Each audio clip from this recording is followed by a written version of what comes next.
Hello interwebs, welcome to Let's Build Computers. Today I'm having a look at long last at the Lian LANCOOL 2. I've got the mesh version of it here.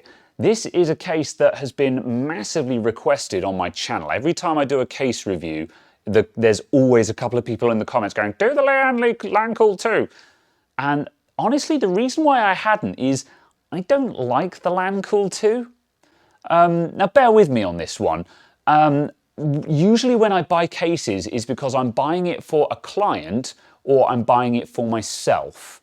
There are some other cases that I have done reviews on recently where I've been sent review copies? I've been sent a free sample of the case. And so obviously for that part, it doesn't really matter if I like it or not. I've been sent a free one to take a look at. So I'll take a look at anything you like for free because I get to keep the case. I don't get paid to make the review, but I get to keep the case.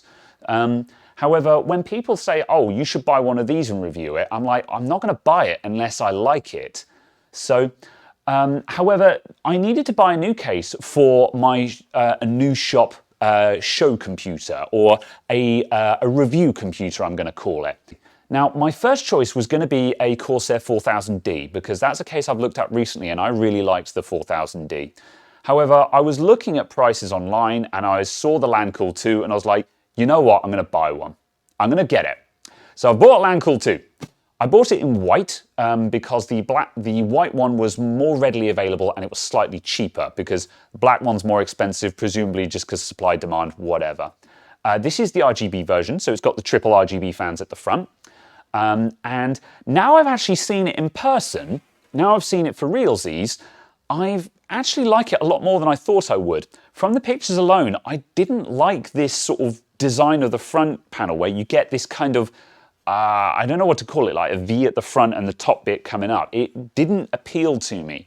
But seeing it in real life, I quite like it. I do definitely prefer the mesh version to the non-mesh version. I don't like just the lines on the non-mesh version.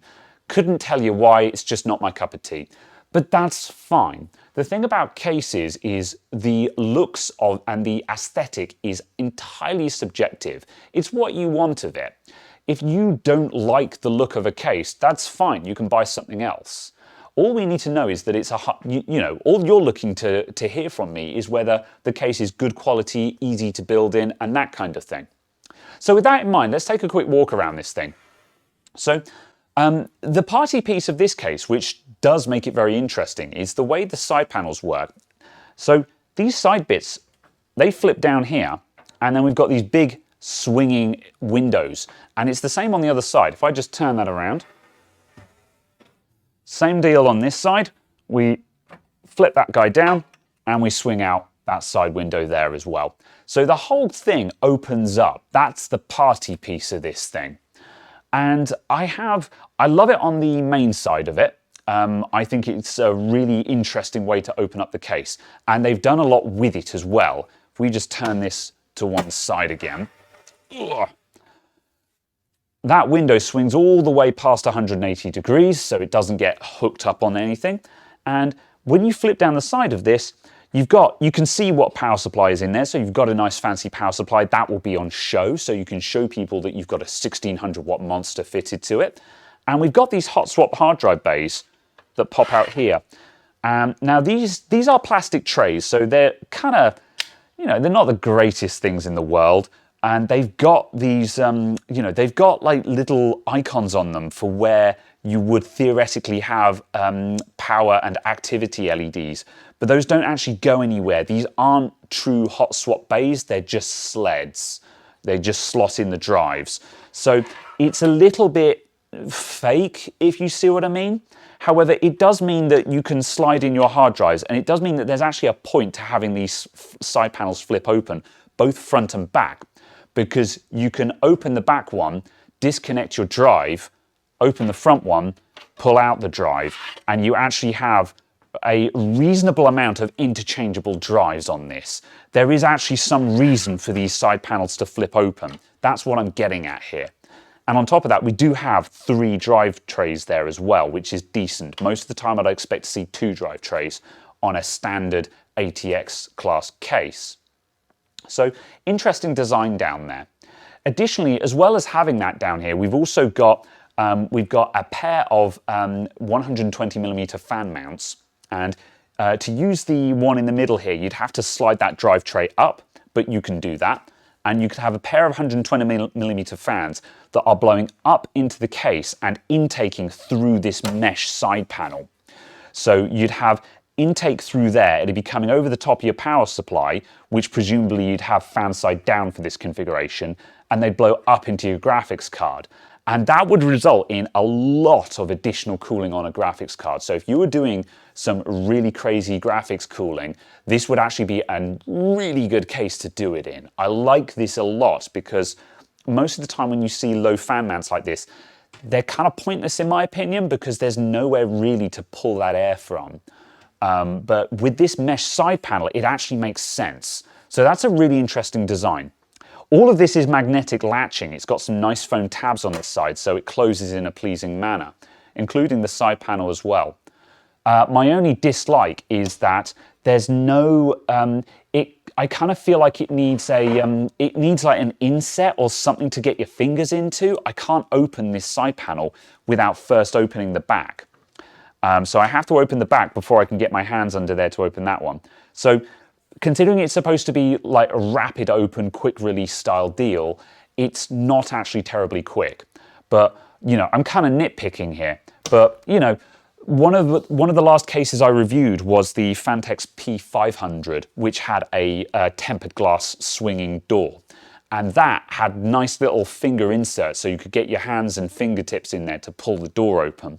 This doesn't have that. I feel like it could have that. But, as I say, it's not a deal breaker in the slightest. As well as these fan inputs, we've also got a removable insert here for 360mm radiators. So if you want to put a big rad in here, you can. Although, again, keeping in mind, this is a mid-tower class case. So if you want to put in a 360mm radiator, you could fit that guy in there and still keep the hard drives there. However, if you have a big-ass power supply, and you need to shunt this along, you then lose the radiator space. So everything about this is all a trade-off. You can have one or two of the three things, but not all of them at the same time. So mix and match, make up what you want out of that. But overall, they've done a tremendous amount with the space in here. This is a fairly wide case as well. It's not obnoxiously wide, but it's definitely about 20 or 30mm wider than a typical ATX case. And it's not quite wide enough for a 140mm fan at the back, so it's not real fat boy wide, but it's slightly wider than you'd expect. But that also means that if you start using big tower coolers and stuff like that, you're not going to have any issues there either. So again, space for a reason, which I quite like. Let's turn it around and look in the other side. We've got the tempered glass side panel, and obviously you might say to yourself, well, that's just going to reveal all of my cable spaghetti.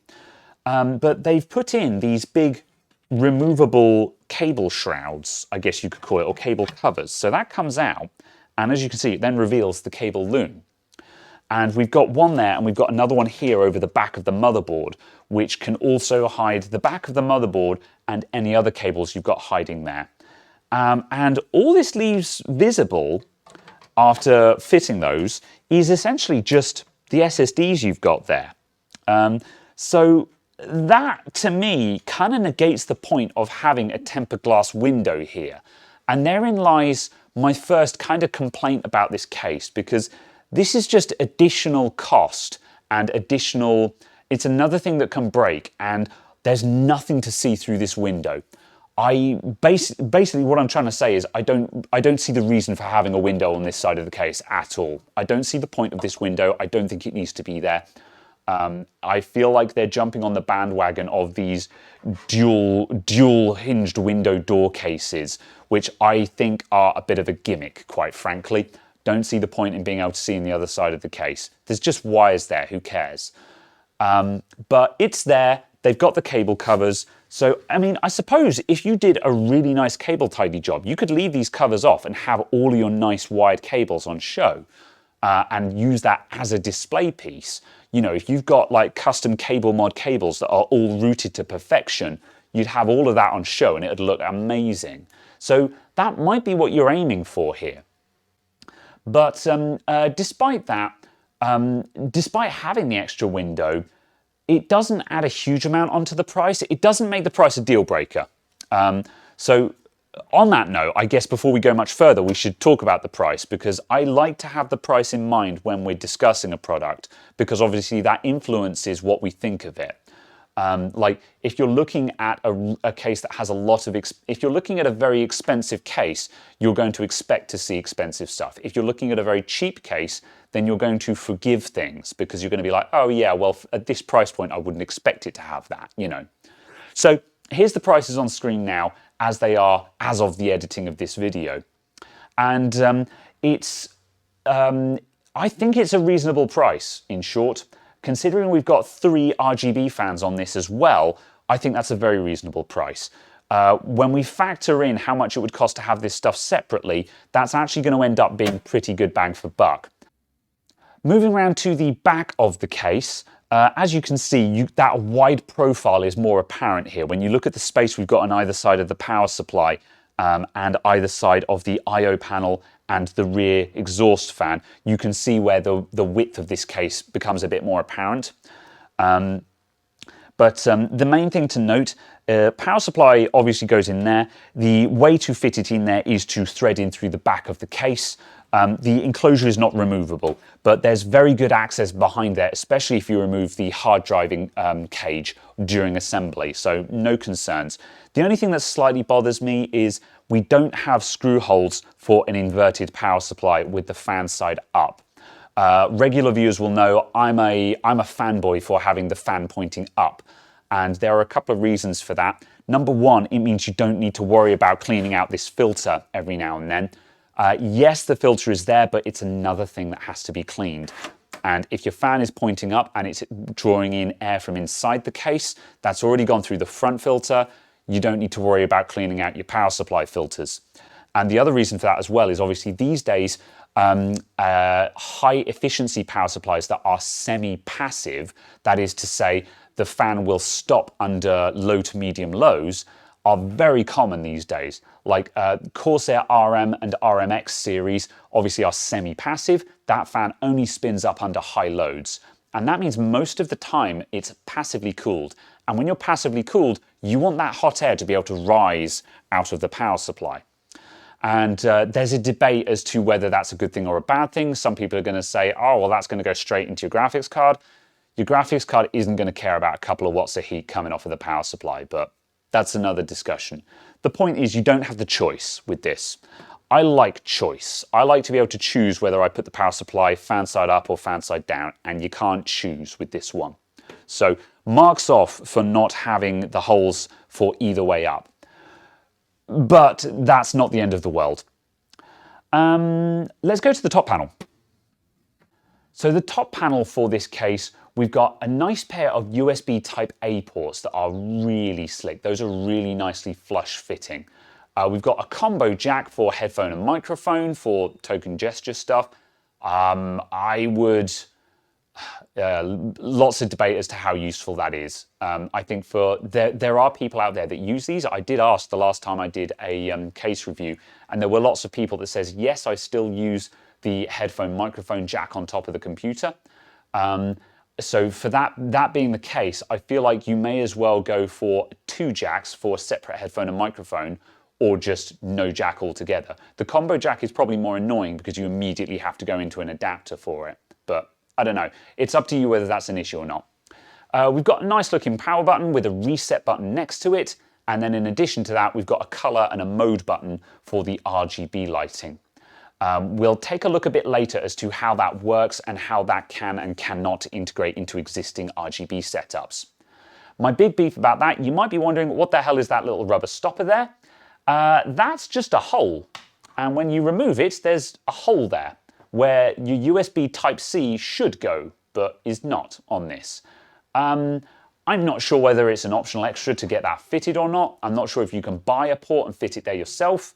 However, I really dislike the fact that there's just a rubber stopper there. Like, if you're not going to put Type-C on this case, then don't put a hole there, is what is my inclination. I really dislike having just that rubber stopper on show. The reason why you wouldn't put Type-C on a modern case is because it's expensive to fit. And I understand that. I don't know what the cost of it is, but the reason why a lot of modern 2021 cases don't have Type-C is because Type-C is expensive. I get that, but that much being said, don't put just a rubber stopper there. I think that looks really naff, but it's up to you. I might look into how hard it is to retrofit a Type-C fitting to that, because I think that'd be quite interesting. Because personally, I want to have a Type-C port on it, because Type-C is the future, like it or not. It might be slow to roll out, but it is the future.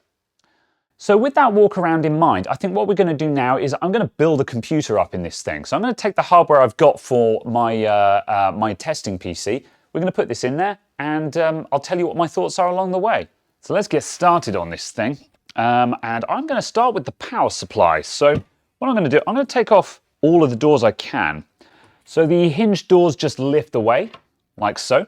So if you're doing major work on the system, you can just take both the doors off, put them to one side, which I shall do so for this to keep them safe. And it looks like the lower doors, 4 screws for each side, and those lower doors would come out. However, because these flip downwards, I don't think there's any actual value in that for me right now. Also, those screws are really tight, so I'm not going to bother removing them. However, I think these are removable if you want to, but there's not really any value in it. Certainly not the same as removing the glass side panels anyway. So I'm going to get my power supply in there. I'm going to lob in my GameMax 1050 watt RGB. This is an 80 plus gold rated supply, and it should do just fine for my testing needs. So let's put that guy in.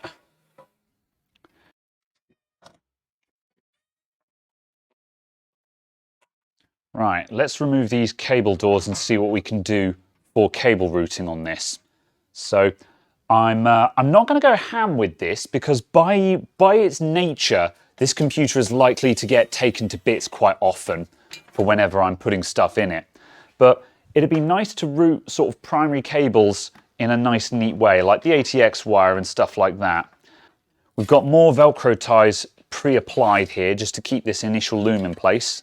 And oof, as is the case with some RGB cases that don't follow any kind of standard, say like Corsair or so, there's a lot of spaghetti for the RGB here. It looks like it's using a daisy chain setup as well.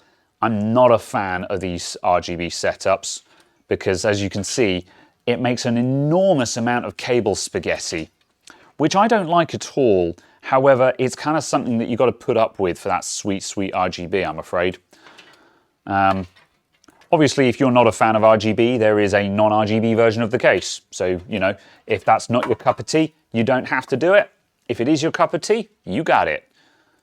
So these front fans are 3-pinners, but that's kind of what I'd expect, to be honest. You don't get 4-pin fans for free with your case. There is a lot of tie-back points on this case, which I like a lot. Most cases have got hooks for putting zip ties through. That's quite common. However, I've never seen a case that's got as many as this has, which is great because most of the time those hooks are always in the place where just one person envisioned you'd put all your cables. But if it just so happens that you don't want to put your cables in that specific spot, you're kind of out of luck. Whereas this one, we've got hooks down here, hooks down here, hooks down here, and not a lot along the top, but we've got some more hooks down there as well. So, you know, great selection to tie back your cables wherever you please. Big fan of that. So I'm going to run that through to there. And that should land about on the motherboard. So let's stick another tie in there. Get my CPU power cable going up the side. Nice big hole up here to get the CPU power cable through. No problem at all. Seems like an obvious thing, but you'd be surprised how narrow this opening can be on a lot of mainstream cases. I'm going to move the hard drive cage further up, I think, on this one. So we've got a thumb screw down here that I'm just going to buzz out. And does that just slide after one screw? No, that's held on somewhere else. Oh. Oh, okay, it's on a kind of ratchet system. That's what's going on there. Yeah, so it does move on that, but it moves along in steps, which is why it might initially seem stiff. Definitely the way forward with that is to get both the flaps down and put one hand on each side of the case so you can move the whole thing along together. So I'll put that locking screw back in to keep that in place. Certainly a lot less hassle than most cases. Normally I expect to see these things screwed in from underneath, which is kind of an annoying place for it to be in my opinion. Not the end of the world, but nitpicking. So now I've got more space behind the power supply to store cables. Right, now comes the awkward time when I've got to spend about 20 minutes fixing these wires. This is the worst part of the build, man. Let's go.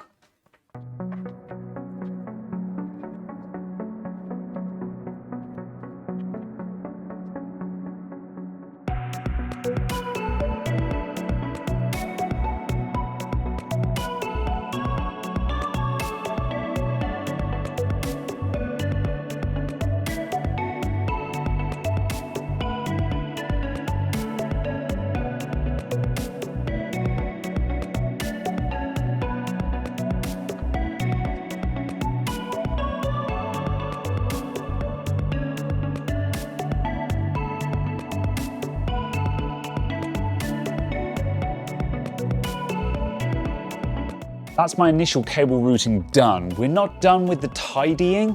All I've done is just roughly guide everything to where I want it to go. Now what I'm going to do is get the motherboard fitted and we'll plumb all of this in. And then once it's all plugged in, I can pull all the cables back and zip tie them tight and tidy them all up. Now, again, for a demo computer, I'm going to try and leave a bit more slack than I normally would because the motherboard is likely to get pulled out and changed in this computer quite a lot. However, for the sake of this case build and case review, I'm going to try and do a reasonable job. The great thing is that I don't need to worry about the tidiness of this loom, because once we're done, we're going to slap a big old cover over the top of it. So as long as I make sure that that cover works, we don't need to worry too much. So already the clearance between this cable tidy and the ATX24 pin isn't much. I've got a flat cable here which should be easy peasy, and already I'm actually having difficulty with that. I can make it work, but that clearance ain't great. This is not removable and it's not adjustable.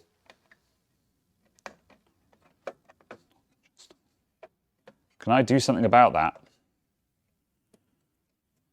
There we go. I think I've managed to train the cable in a way that works, but that's actually pretty nasty to deal with. That's a tight fit. Not super happy about that, but it's in. CPU power cable, no such problems. Loads of clearance around there, easy peasy. We'll do a radiator test on here as well to see what our options are for there. I'm seeing lots of rails up here, both centered and offset. So if you've got just fans that you're putting up there, you can have the fans nice and centralized. If you've got a water cooling radiator, which you need to offset in order to clear the motherboard, we've got big offset rails as well. So we will do a water cooler test fitment a bit later on when we've got the main build done. I've got all the front three fans connected to the motherboard because the board that I'm using, which is a ROG Strix X570F, has got a nice little row of 3 fan headers along the bottom. This is unusual. A lot of motherboards, as soon as you have triple intake fans, you're going to start running out of fan headers real quick, or you're going to have to route them to odd places. If you're buying an airflow case like this with triple intake fans, I strongly recommend buying a triple fan splitter. Because then you'll have just one plug which not only extends the length of the fan cable but also brings them all into a single plug, and then you're only using a single header as well. Vast majority of motherboard fan headers, more than happy to have 320mm fans on them, no problem at all. I've got here the Rgb header that goes to the built-in RGB controller. So this is an ARGB header, so it's 4 pins across with a single blanked off pin. So I'm going to connect this up to the AuraSync header on the motherboard, Most motherboards these days, most gamer spec motherboards anyway, will have an Rgb header. So that will be for Gigabyte RGB Fusion, Asus AuraSync, or MSI Mystic Light, or insert whatever brand they have. If it's the 2+1 Rgb header, you can plug it into this. And that means we'll be able to synchronize the fans with the motherboard. We'll have a quick look just to see how well that works out, but this is going to be very dependent on what motherboard software and RGB setup you're running. So I'm not going to dawdle too long on that. Of course, this connector is an absolute nightmare to actually plug into anything. There we go, got it. If you've only got a 4-pin RGB header, that is the wrong type of connector. You can't connect this to that, so don't try. And the USB 3 ports use the flat ribbon style cable, which looks pretty, but is actually incredibly difficult to route. This is a bastard of a connector on a good day. However, with the flat ribbons that don't want to bend in any useful way, it can make this guy really difficult to get in. I'm just going to try moving it along a bit. I'm going to come in from an offset angle and just see if I can sweep it round. But yeah, it doesn't want to go. So this case has opted for no hard drive activity LED, which seems to be the meta these days. However, what I tend to do, I plug in the power LED to the hard drive LED spot, because certainly if you're running an RGB setup like mine, it's not like you don't know when the computer's turned on.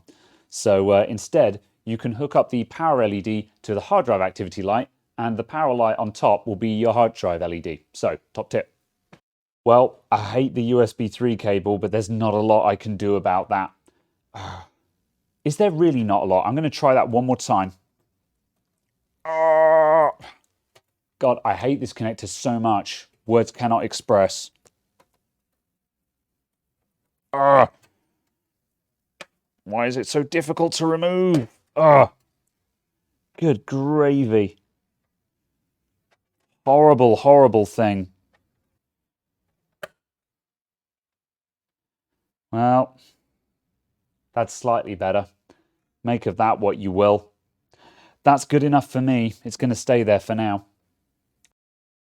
And just as a side note, this extra ARGB header we've got, you'll notice that's got the pin sticking out. This allows us to daisy chain in an LED strip. We could also daisy chain in additional third-party fans. However, ideal use is for an LED strip, which I might add into this after all. Don't know whether I'll do it in this build, but at some point I'll probably grab a cheap LED strip like this one here that I picked up on eBay China for about £2.50. I can just plug that into this RGB header, and then we'll have a LED strip that I can stick anywhere in the case for additional wash lighting. And I strongly recommend that on an RGB build. Having an LED strip in just at least once somewhere in the case to add in wash lighting. Like if you have your front RGB fans, you put it down the back of the case or along the top, and that'll drastically increase the impact of the RGB. Looks really nice. There we go, that'll do. I'm not going to go mad with the wiring back here. I've tied it back into a loom so things are ordered and they're not cluttered, and there is some logic in this loom as well. The RGB lines are coming in separately, and the power and front panel connectors are separated out as well. So when you unwrap this, the cables do actually come apart in a logical manner so you can figure it out. But I'm not going to go mental on this because the first time I want to change the motherboard, I'm going to have to undo most of these cables anyway. The main thing is that the rough structure of the cables is in place, so nothing is flopping out all over the place. It's not going to rattle loose or anything like that. So I can just close that boy up. I've also got this SATA cable zip tied up here because I can plug in the RGB and fan controller power cable there, and with a little SATA connector there, if I've got an AIO plugged into this, a water cooler that's SATA powered, there's just a nice little SATA connector there, so I can have all of the wires for that come out up here and just go straight into it. Because your all-in-one water cooler, if it uses a SATA power connector, the cable probably won't reach all the way down to here. So I've just zip tied that there as a utility cable, basically. Right, let's see how these cable tidies work out.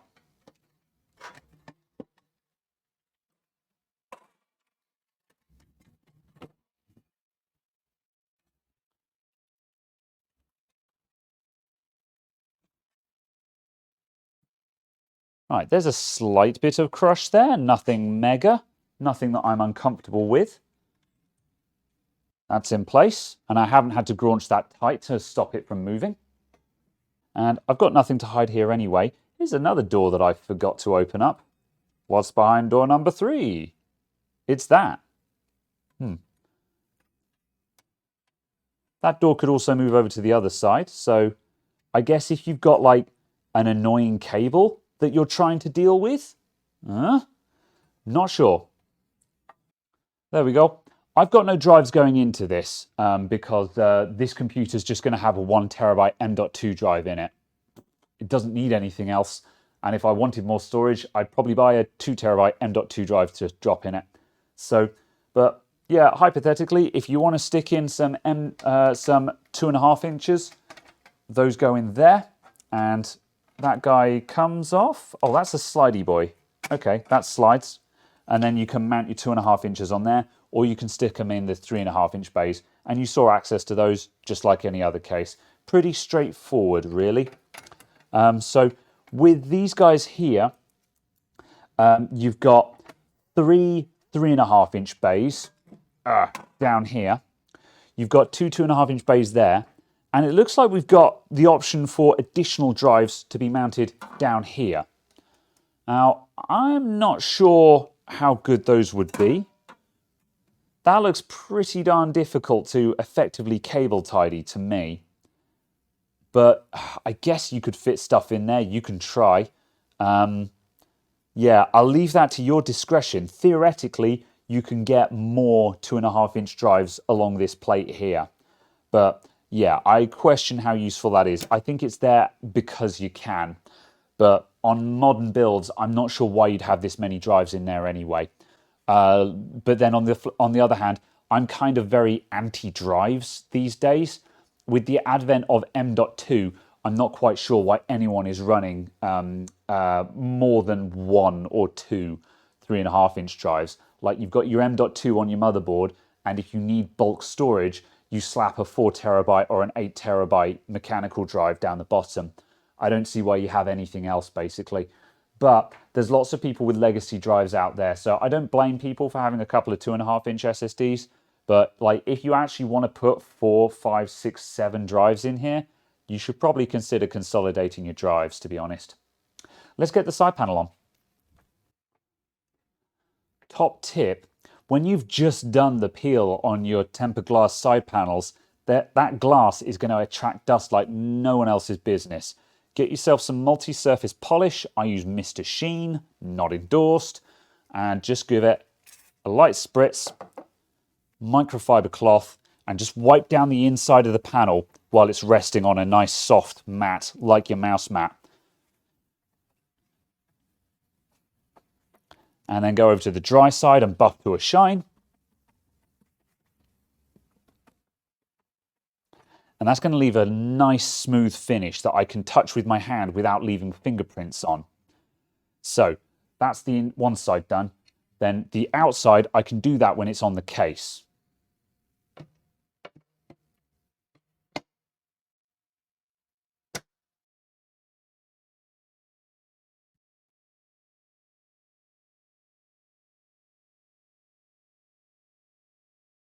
There we go. And now my nice, beautiful tempered glass side panel will stay nice and smooth and reject fingerprints.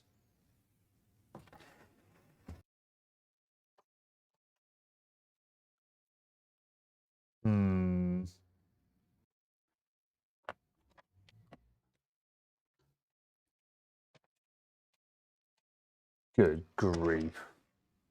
There's no room for error there at all. Long graphics cards will clear this cable tidy, but man, they were cutting that real close. Not sure I approve. However, it does fit. Good enough. So there's some really nice basic effects built in that I would certainly use as a daily runner. I'm a huge fan of really nice color shifting like that. But if I tap the mode button on top of the case a couple more times and cycle round, we'll land on, I'm looking for a static color. There we go. there's a solid green. This is the green color that I've set from AuraSync. So on this mode, we're now receiving an input from the ARGB cable. So if I switch over to AuraSync on my computer screen here, as you can see, I've got just a static green set up. And now if I go over to the left here and I just drag some color cycle down, please excuse the movement of the mouse. I've got about 10,000 days of input lag on this capture card that I'm using. So I'm going to drag that with some difficulty down here. And I'm just going to change that to color cycle and hit apply. And now, as you can see, the motherboard is sending a color cycle sequence to the front fans via their Rgb header. So we've now got the fans synced up with the motherboard. As you can see, the I/O shield is lighting is synchronized with it. We haven't got the graphics card included there because that's MSI. I'd need to figure out how to route MSI into AuraSync to do that, but you get the point. By this way, we can start syncing up the RGB in this system. It's up to you if you want to go down this route or not. Getting lots of mixed brand RGB to synchronize together is a bit of a black art.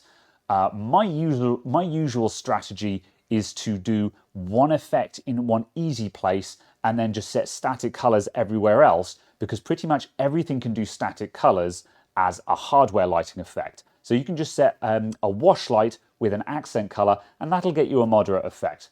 I've got a video coming up in the future on what I call my RGB strategies, where I'll show you roughly how I achieve some fairly nice looking RGB effects with the minimum amount of effort and also the minimum amount of software running in the background as well. Right, so with that in mind, there's one more thing to do, and that's to drop a water cooler in that and just see what radiator fitment looks like.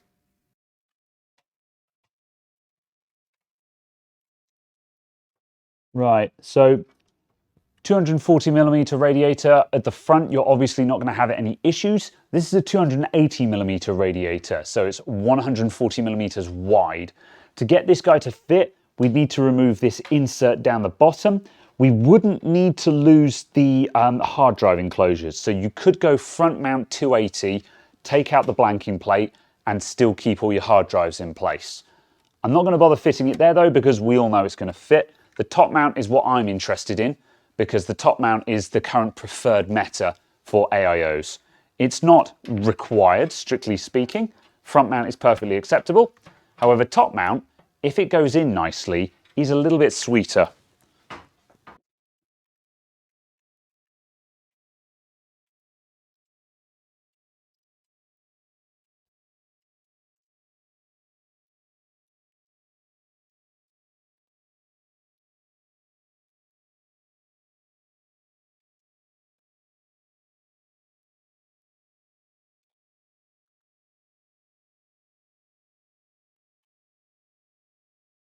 There we go, folks, and that is a top-mounted 280mm radiator with a motherboard that has a big old I/O shield on it and clearance for, yeah, you could get tall RGB RAM in that as well. And this is what I would class as a mid-tower size case. This is not a big boy case. There are much bigger boys than this one, and that fits up the top just fine. Well, I say just fine. It fits in by millimeters, but it goes in just fine. If you had a 240mm radiator, no sweat whatsoever. However, 280, that'll go up there as well. Very, very nice. And that concludes my review of the Lian LANCOOL 2 Mesh RGB. I have grown to like this case considerably more now I've got one on the bench and I've built in it. And I'm actually quite proud to own this one, actually. This is going to suit this computer really nicely. The opening doors make it ideal for tinkerers who like to open the computer up and change things often. And there's so much access for this size of case. It is bigger than what I would define as a compact case, but at the same time, it's still easily smaller than something like a Phanteks P500A, which is definitely getting into the realms of what I would class as big boy cases. And the big chassis, it gets difficult to justify the space you've got in those. They're big things, they take up a lot of space on your desk, and there's lots of open space inside left over after you've built, unless you have a honking huge graphics card in there. Whereas this case straddles the line between being small enough for average components to fill it out nicely, but at the same time big enough that you can put stuff in and build around it and change things after the initial build without having to Tetris it all in. So yeah, I love it a lot. In terms of thermals and airflow, it's an airflow case, man. You're not going to have any problems with this guy. The mesh front has got so many holes on it that it's going to pull in all the air you need. It's not going to keep out the fine dust because that is a mesh filter, not a fine filter like you'd see on something like a Corsair. However, personally, fine dust is not a fight you'll ever win anyway. The important thing is that you're keeping out the coarse dust and cat hairs and dog hairs and all the rest of it. That is the important thing. The side mesh here, that works out really well. It functions as an additional intake if you've got a couple of fans there blowing in. If you're running positive air pressure, you're going to get more air coming out of there. If you're running negative air pressure through either additional exhausts or high airflow fans up the top, you can also bring in more air here. And again, because it's a mesh, you're not going to have any issues with dust ingress there either. The other nice touch as well is that if you are running a power supply that's got some RGB effects on it, those are actually visible through the mesh filter, which I think is a really nice touch. Whether that's deliberate or not is unknown, but it's nice to have all the same, because it always seems a pity when you buy a really nice power supply that you never ever see. So as a showcase, this thing is fantastic. The glass door on the back, I still think it's a bit of a gimmick. I don't think it's necessary. I think just a solid side panel would have been fine, and they could have knocked 10 or 20 quid off the price maybe. Who knows? However, as a whole package, it goes together really nicely. If I were to change something on it, I would like to have a hole out in the power supply enclosure somewhere for the PCI Express cables to come out of, just so they don't have to do a big sweep up from near the motherboard. However, despite my concerns, there are no space issues getting the cables out of there, so that was absolutely fine. All in all, I'm actually very happy with this. And for all the people who've been badgering me in the comments saying, oh, you should get a Lian LANCOOL too, there you go, guys. I got one. I actually quite like it. Thanks for the tip-off. I would definitely recommend this to other people who are looking for a case that's a little bit different, because sometimes it seems like there's not a lot of choice out there these days for a premium case. And I think this is definitely a good alternative choice for a less common brand name to be sitting on your desk. As always, all of my support links will be down in the description below for my Twitter, my Patreon, and my Discord. Or stick around for the end card, and I'll see you guys in the next video. Thank you very much for watching. Bye for now.